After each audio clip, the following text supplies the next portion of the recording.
Man, let the church say amen. Amen. Let the church say amen. Amen. Again, we give praise and honor to our Savior Jesus Christ. We thank Him again for another day and for this another opportunity. Yes. Thank you, Yes. Come Thank you, together God. and worship and praise His name. Yes. Thank you, Jesus. So good unto Yes, He us. has. Thank you, Lord. Now we are here in 2018 Yes. Thank you, Jesus. serving the Lord. Amen. Last year's gone, y'all. Yeah. It's a new day. 2017 is gone. I will give any advice at all, and to you, I will let 2017 have its place in the history book. Amen. Let's keep moving. One thing you can do about that, what happened last year or the year before, or the years previously. But today, it should be your major concern. Where you stand in God and which way or what direction you plan to go in Him. The high heights and deeper depths that God says that in Him, we should seek those today. Amen. Somebody seeking high heights and deeper depths in this world system, and a system that the scriptures say that one day will pass away. Why would we then invest so much in this system? We should be investing in God's way. His system. In a way that won't pass away, won't perish. In fact, when you invest in that system, God says that on this earth and within this system, you will have need of nothing. Now, I don't know about you, it doesn't take too small of a person to say, well, my desire is to invest in God. Because if I invest in Him, I can't lose. So again, we just thank God. We thank God for our service on New Year's. Bring it into New Year's there. Wait for us. How God blessed and the word came forth. And we pray God above all things as this year came in with the word, that all during this year, we pray that we put God's word first. Amen. Well, again, when we put His word first, we're putting Him first. My desire this year, not to just have God's word, reading it, studying it, preaching it. My desire is to live by God's word. Amen. Do what He has said.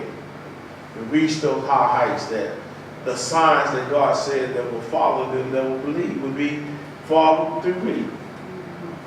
I don't know about you, I'm kind of tired of reading about the miracles that Paul did, and the miracles that Peter did, and the miracles that John did. God says that these signs will follow them that believe. Amen.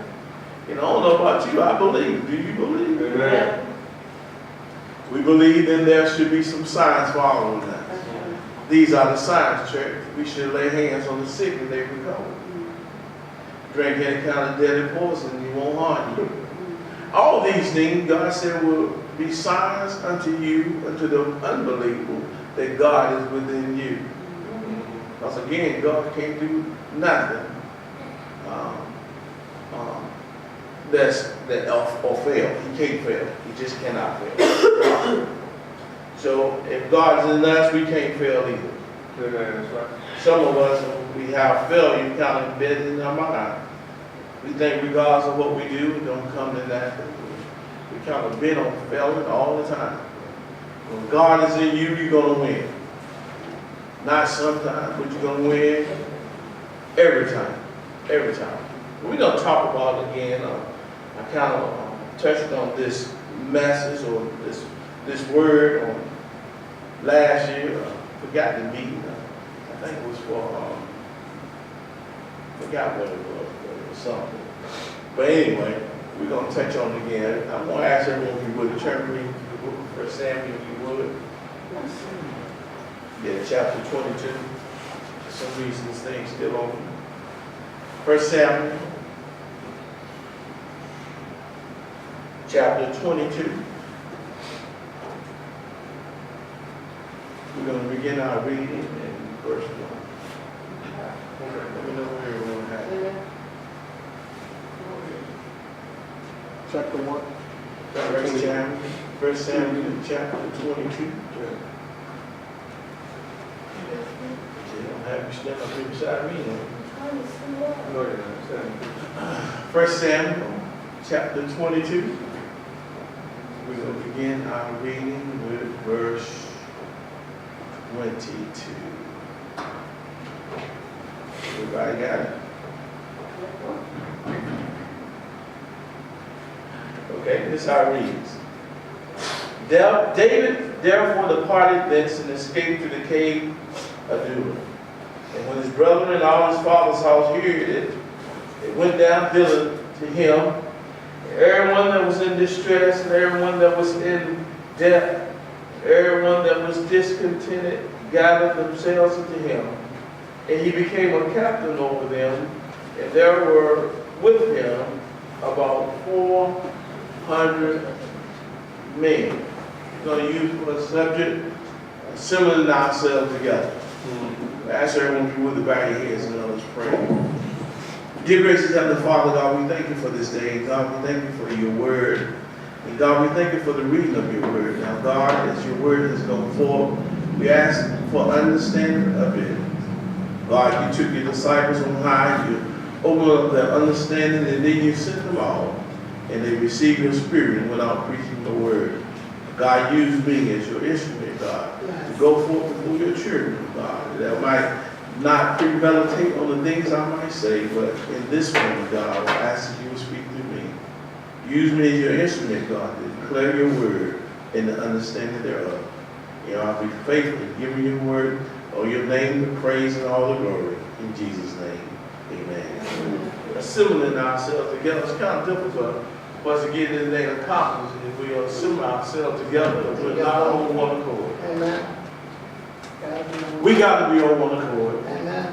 What are you talking about, preacher? We got to be on one accord. We got to be thinking the same way. Amen. Our minds got to be in the right direction. As a parent, that oftentimes in our lives we try to do things when we're not on one accord. We try to do things when we don't agree. We try to do things when somebody's thinking one way and somebody else is thinking another way. Each time I see those instances, that matter does not hardly come to hardly anything. Regardless of what plans you put forward, it don't amount to anything. And a lot of times the plan is diminished.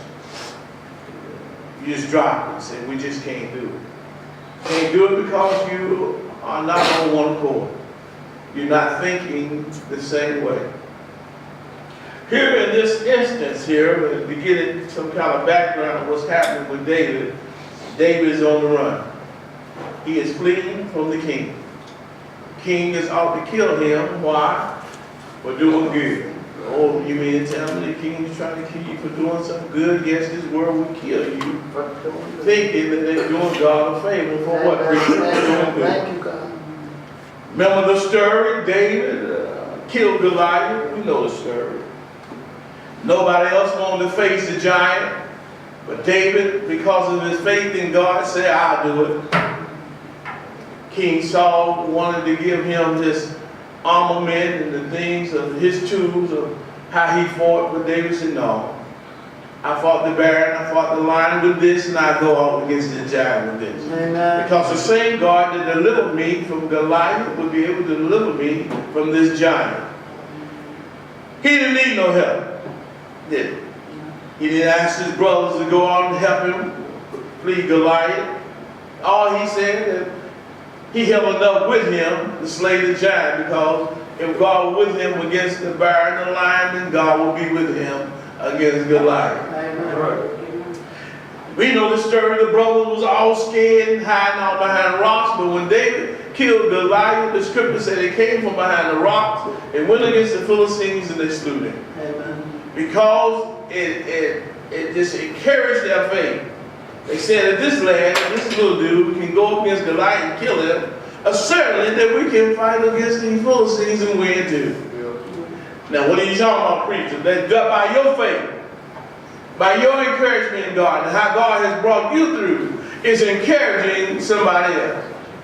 It's encouraging somebody else that's watching you. Because again, they was watching David go against Goliath. They watched him sling the rock and how it met his mark and how Goliath fell dead. And it encouraged them to say, you know what? if God used him, guess what? God can use me too. Amen. One might say that's lame, but somebody got to be the initiator of it. Amen. Somebody got to be the leader. Have you ever been in an instance somebody said, you go first? No, you go first. No, you go first. No, you go first. And then you go first, and then they what?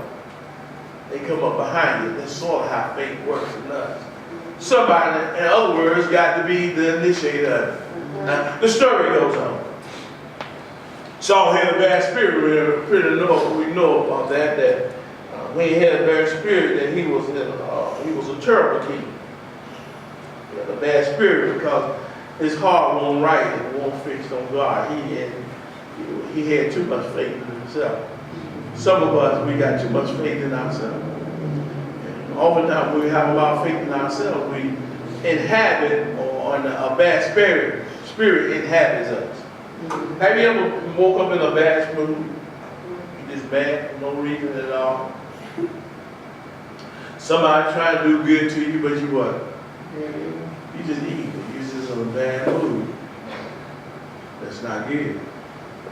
Because if you continue to do that, even coming to church won't help you. Even singing those songs, you know how they kind of get you all in a bad mood.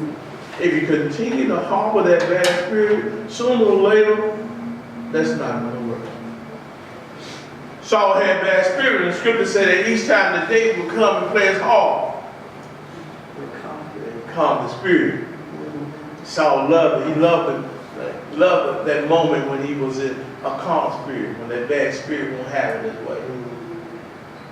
But because he didn't resist the devil didn't flee. I'm telling you, I'm certain that if you don't resist the devil, he's not going to flee nobody. Those bad habits that seem like you can't break, you're doing things that kind of just disable them. Somebody got to push a button that say, I'm going to disable this thing permanently. Yes. Some files that you can get rid of, delete, but there's some files that you can permanently delete. And I'm telling you with certainty, what we should desire, God, is that we start deleting some files for good. Amen. Now, some of us, you know what, just doing things to eliminate us from doing those things that bad spirit is driving us to do. You understand what I'm saying? Yeah. Somebody do anyway. This bad spirit, it comes and it sits at home, but again, it will only flee if we start resisting it. Saul won't resist it. He felt that David was his medicine. David would come and play the harp, and there comes a time that even in the midst of his plan, that Saul started throwing spirits at him. Amen. Stop playing, man. Child man. And it wasn't so much Saul. Again, it was the what? Spirit behind it. That spirit within him. He didn't want to be calm. He didn't want Saul to be calm. And I'm telling you with certain that bad spirit does not want you to be have a peaceful mind. Amen. That bad spirit don't want you to think on things that are good and pleasant of a good report. Amen. It wants you to discuss everything that's bad. It wants your whole conversation, regardless of what it is, to be on bad stuff. This year, somebody ought to say, you know what? I'm not having no bad conversation. All right, man. Let them that are transgressors live as transgressors. I'm not going to fill my voice with it no more. There used to be a time when the NBA would come on and they would just show nothing but fights all the time. Did you not know there was literally a fight about every NBA game, but they stopped showing them? And guess what happened? The fight started diminishing. In other words, that spirit won't happen this way. Exactly. And I'm telling you what's certain, many times in our lives, we are allowing that spirit to have his way. Every time we have the unction to talk on bad stuff, we do it. There's going to come a time that studying God's word is not going to do no good. There's going to come a time that coming to church and reading his word and praying is not going to do no good. Why? Because you're not resisting it. We haven't pushed that permanently disabled. disabled, but not doing it. For some reason, it's as if we kind of like it. I'm telling you, we do the things that we like. Somebody says, well, no, I don't know about that, because I do some things that I don't like. That makes no sense. Do you eat anything that you don't like? No. You're not going to get me to eat a raw octopus. Not going to happen. You're not going to get me to eat no clams, slammy clams. This not going to happen with me. It might happen to somebody else, but it's not going to happen. You know why? Because I don't like that. I don't like it. We have a tendency to eat and do the things that we like. Plain and simple. Plain and simple. Want to say, well, you know what? I don't know about that because sometimes I just can't help myself. The greatest He that's in you is alive.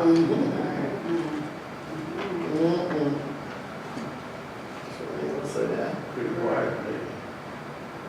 If God's in you, there's nothing that should come or overcome you. Absolutely nothing. Totally. Because God is great. God is great.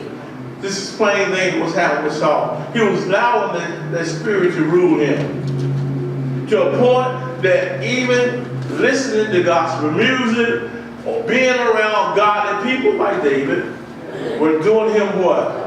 No good. No good. David got to a point, he said, you know what? I'm not going to the king no more. Because if I keep playing with him, he's going to kill me. Listen to me. Some of us are trying our best to calm and soothe bad spirits in individuals.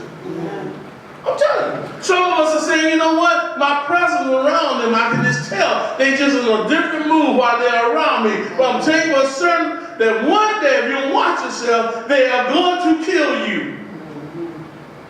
But they're my friend. They always were my friend. And they always was this and that. They always was this and that. I'm telling you for certain that you stay in their presence, they are going to kill you.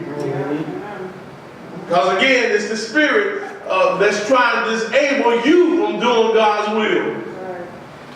Even to the point, if it could kill you, guess what it would do?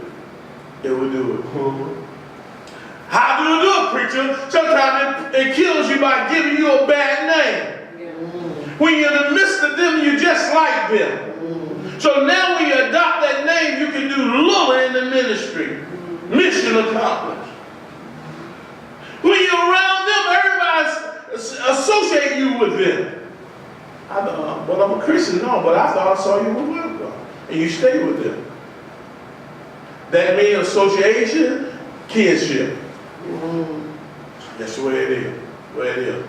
This is what they must do. They must come out from among them to be separate and coming to you, not you into them. That's how it works. But what do? We try to bring them right in and try to do this. What do you think? Yeah, we should do this. No, who the head? We're the head. God is the head. His way is the head. But we try our best to please everyone. Everyone. That's why the church is kind of all jacked up today, because it's all mixed up. It's all blended with what? Everything. Worldliness and godliness and God. Everything. We don't want to speak for God. You're talking about unequally yoked. That's unequally yoked. Yes. Yeah. God's way is right. Amen. David flew. He said, look here, I'm not being in this no more. I'm going to go and run. He goes on a run. Saul seeks to kill him. He ain't done anything. Killed Goliath. In the army of Saul's army going against the Philistines, David's killing what? Tens of thousands. Saul is killing what? Thousands. Saul jealous and on the way. He said, you know what? I'm going to get rid of David. Because I got it. He's trying to get my king. And I'll tell you for certain, that's where the bad spirit is. Yes, it is. Yeah. It's always think that somebody's trying to take something that you got. Always. Always. David had no intention at all about no kingdom. He could care less. He was just kind of person. He could care less about any kingdom. All his desire was to do God's bidding. David goes on along. And this is what he does. He started hiding in caves. On one instance, scripture you can read, I think it's in chapter 21. David is faced with in a place, and they recognize David and say, oh, this is David. And he knew that if people recognized him, that Saul would get a whiff of it and find out that where he's at. What did David do? David started acting like he ain't got no sense at all. He just acts like a madman. And they said, that can't be what? They can't be David. They can't be David. In other words, David was seeking a way of escape. If David killed Goliath, do you think he could have killed Saul? Absolutely. Of course. Easily. Somebody say, look, if somebody trying to kill me, I got the right to kill them. Easily. You can easily say that. In other words, David had the power to kill Saul. Easily. In fact, his little cowardly brothers and everyone else, he could have killed them too. Easily. That's just David. David was a warrior. But his desire was to do the will of God. Not only that, he said, look, I'm not going to kill the king, neither will you if I'm in your presence. Because look, God set him up. We had nothing to do with it. God anointed Saul as king. You remember? Because Saul stood all and all the people wanted the king, and they picked out the most tallest and most beautiful one, and they picked Saul. Then God anointed. And over as God said what? And David said, look, if God didn't reckon it, how can I be the person to take it down? Amen. Amen. If something happened to Saul, I'm not going to have nothing to do with it. Y'all get what I'm saying? Amen. So David goes on the run, he hides in a cave. Here in chapter 22, the scripture says that David now is assembling himself an army. These people were kind of just like him. These kind of people were discontent. What else would happen to these people? They were in debt. In other words, they were vagabonds. They were people that were on the run. In other words, they had the same one. They had the same mind. And they could assemble themselves and do great things because they were on one accord. It was on one accord. One accord. How many of you guys are not accepted in the world because of your Christianity? Amen. You guys. How many of you guys have lost all kinds of friends? How many of you guys, that some of the ones that you have tried to help have tried to kill you? Yes. Those are the ones that assemble themselves into what? Into David. They on what? They on one accord. They said, look at him. We're going to be assemble ourselves and become the army of God. Later on in the scripture calls them men of what? Of valor. In other words, they're great men. You know what I'm saying? They're ex-men. And all the things, great things they could do, they formulated, they got together, and they started doing great things. And to a point that all of the nations feared these 400 men. Wherever they went, they did not lose. When they won, they took all the booty. In other words, they ceased from being poor and became rich because they were great. And they were on one accord. Listen, in us, we can take this city. Amen. And guess what? It will be an easy thing. Amen. It won't be difficult a bit. And we look around you, what we always have to do, we look around, we say, but there's not many of us. It's just few of us. And that's the only few that's really faithful. They have the same mind. But I'll tell you for certain, if you remember, if you go back, rewind a little bit, if you go back, David and Jonathan went out against the whole army. All by themselves. And they got themselves what? Back to back. And they start fighting and they overcome the whole army by themselves. Amen. Amen. I'm talking about king. Have you ever seen like the Matrix when all the people's against you? Yeah. Neo. And next thing you know, Neo just pops off the middle and he's the one. He said, oh my goodness, that's impossible. Yeah, is it really impossible? As a man thinking, guess what? So he is. A lot of things you think are impossible because you've been on numbers. One thing about God, he's not been on numbers. In fact, he wants the odds to be against him. Amen. Because when the odds are against you, that makes him that much more greater. Amen. Thank you, Jesus. Hallelujah. Oh yeah, if Kevin Durant, Curry, and Thompson and all, you might say they gonna lose. But when they win, you say you're a great team. Right.